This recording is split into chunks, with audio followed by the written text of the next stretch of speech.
at the end of the Bush term, we were scared to death that Cheney was going to convince Bush that we should go into Iran. The number one thing I was glad about is that we docked the ship and we avoided that disastrous war. And there's been good signs in the Obama administration on that front. All throughout, Obama has been saying that he's in favor of negotiations. Meanwhile, we've been conducting a covert secret war against Iran, some of which I disagree with, some of which I agree with. When we did the Stuxnet program that destroyed their computer system and set them back at least a year, hey, look, all's fair in love and war. That's not killing anybody that's innocent. That's not violence. It's not an invasion. They try to get our computers. We try to get their computers, set back their nuclear program. That's fine in my book, okay?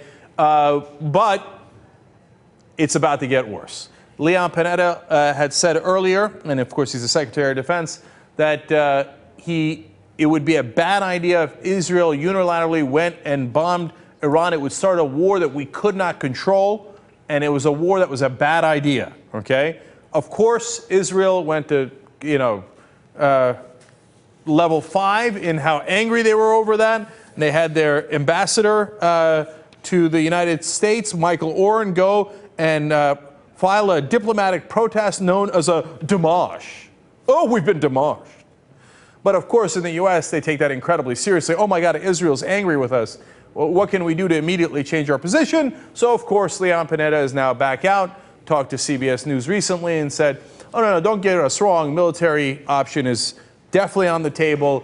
There is a red line that if Iran crosses it, we will attack them. Okay, great. Okay, war back on the table.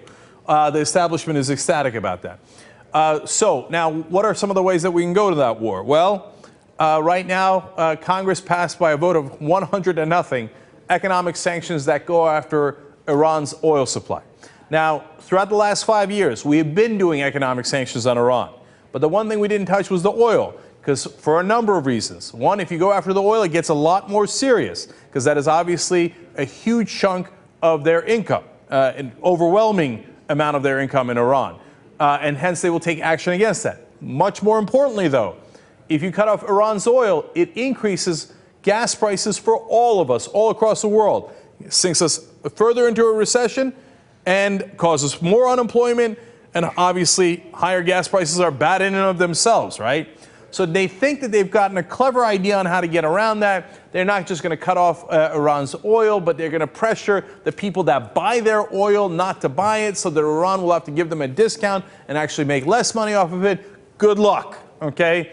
Or it can go terribly wrong. Gas prices could go high. ExxonMobil in the back rooms will be going, yes, thanks God, right?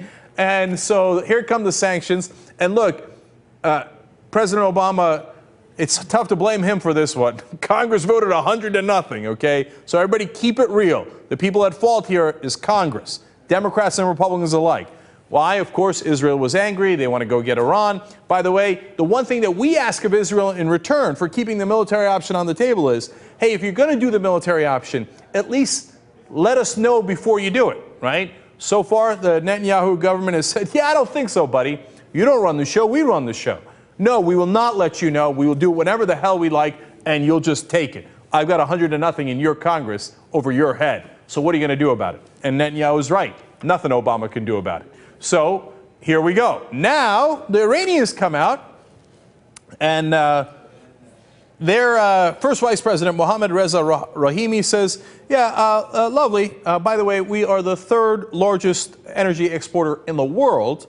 And, quote, if they impose sanctions on Iran's oil exports, then even one drop of oil cannot flow from the Strait of Hormuz. So we're going to block the Strait of Hormuz. He says it's really easy to do. I don't know if I believe that. But if they do, here comes a debacle. Not only militarily, but as I explained, economically.